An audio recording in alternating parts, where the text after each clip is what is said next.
tidur, di ruang kerja, laler guys.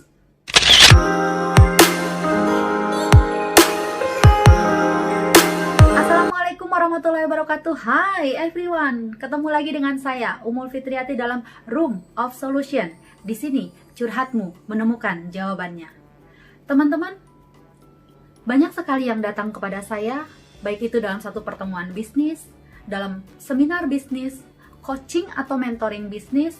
Beberapa teman-teman datang kepada saya, teman-teman ingin memiliki bisnis, tetapi banyak sekali yang memiliki keluhan. Saya tidak punya modal, Mbak. Saya tidak didukung oleh orang tua, Mbak. Saya tidak didukung oleh pasangan saya. Ada juga yang mengatakan saya masih karyawan. Apa mungkin saya bisa memiliki bisnis? Kemudian ada juga, saya ternyata nggak bakat di bisnis. Saya nggak bisa untuk memulai bisnis. Itu buat teman-teman yang belum memiliki bisnis. Tetapi jangan disangka teman-teman yang sudah punya bisnis pun tidak punya keluhan. Banyak.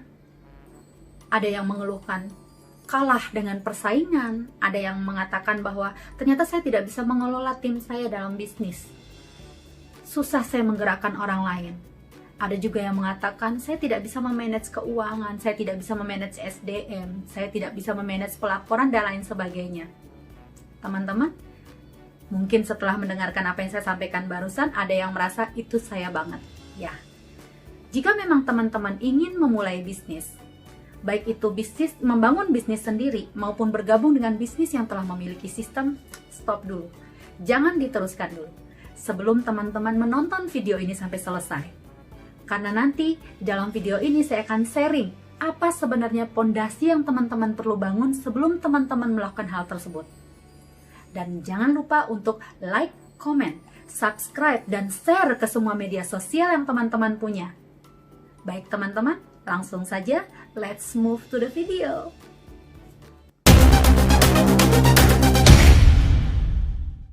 Jika teman-teman memiliki perasaan-perasaan atau keluhan-keluhan seperti yang saya sampaikan di awal tadi, itu wajar. Itu disebut sebagai perasaan pesimis. Perasaan pesimis ini akan menjadi mental block buat teman-teman. Dan mental block ini akan sangat berbahaya. Karena mental block ini akan membuat teman-teman tidak bergerak. Padahal bergerak merupakan syarat mutlak diperlukan untuk bisa teman-teman berubah dan move up. Move up satu level di atas move on. Saya memberikan ilustrasi misalnya. Teman-teman saat ini seorang karyawan yang sudah memiliki rutinitas dari pagi sampai sore, mungkin ngantor, kemudian malam hari memusatkan waktunya untuk beristirahat karena sudah lelah seharian di kantor. Dan waktu weekend, Sabtu dan Minggu, teman-teman gunakan untuk me time atau menghabiskan waktu itu dengan keluarga. Saya yakin, jangankan untuk bisa memulai bisnis, mencari peluang bisnis saja mungkin teman-teman tidak akan pernah lakukan. Itu buat yang belum memiliki bisnis. Yang sudah memiliki bisnis mengeluh, omset saya menurun drastis, saya tidak bisa mengelola bisnis ini menjadi lebih baik. Maka apa yang terjadi? Teman-teman akan bangkrut. Karena apa? Ibaratnya rumah saat ini sedang kebakaran, rumahnya teman-teman sedang kebakaran nih saat ini.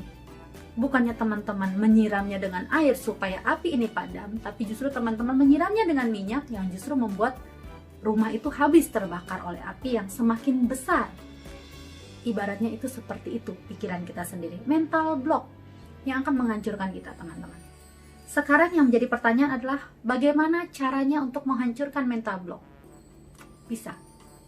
Menghancurkan mental block bisa kita lakukan secara internal dan eksternal. Dan seperti yang mungkin banyak sekali orang-orang sudah sharing bahwa catat apa yang ingin kamu lakukan dan lakukan apa yang telah kamu catat. Maka sekarang saya meminta teman-teman untuk membuat catatan kira-kira 10 mental block apa yang ada di teman-teman sehingga teman-teman saat ini merasa kesulitan untuk memulai bisnis atau kesulitan meneruskan bisnis yang sudah dijalankan. Boleh diambil kertasnya, boleh langsung dituliskan. Jangan meneruskan menonton video ini jika teman-teman belum menulis hal tersebut. Oke, kita akan melakukan self-improvement. Dan self-improvement merupakan salah satu cara untuk kita bisa menghancurkan mental block. Sudah teman-teman? Sudah menuliskan apa mental blocknya?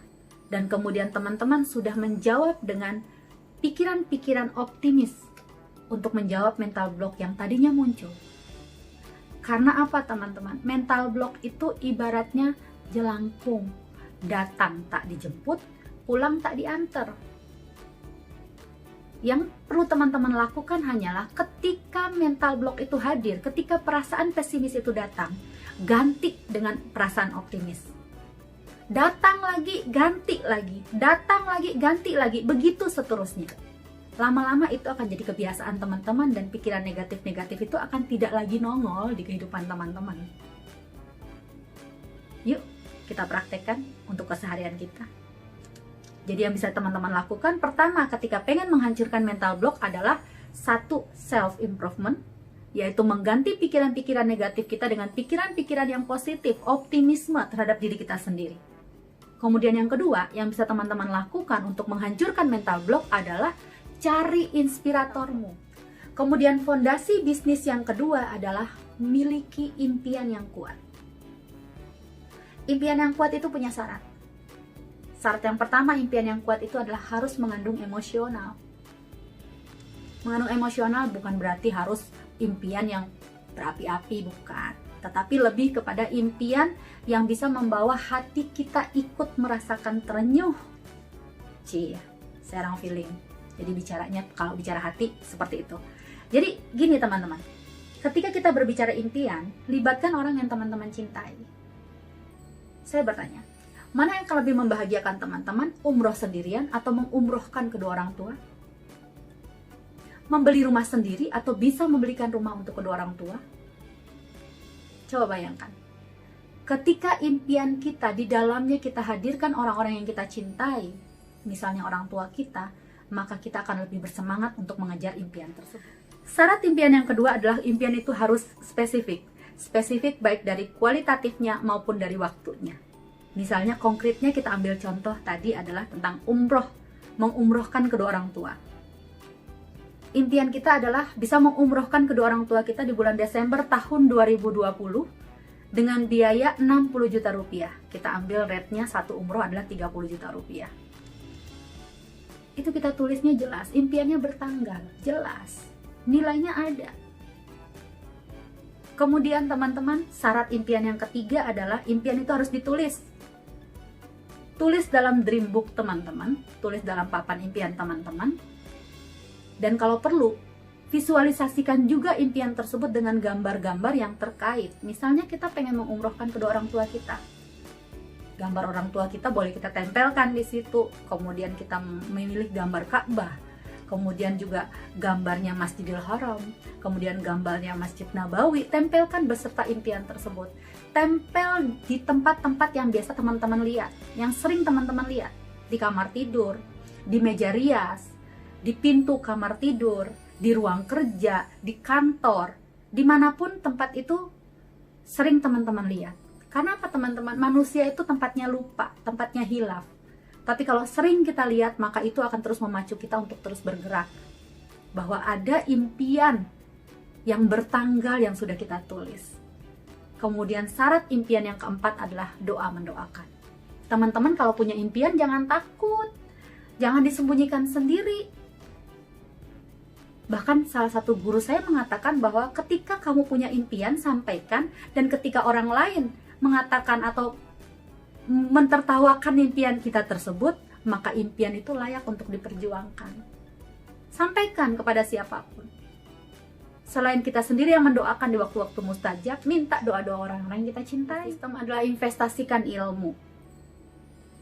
Teman-teman jangan pernah berhitung untuk berinvestasi leher ke atas.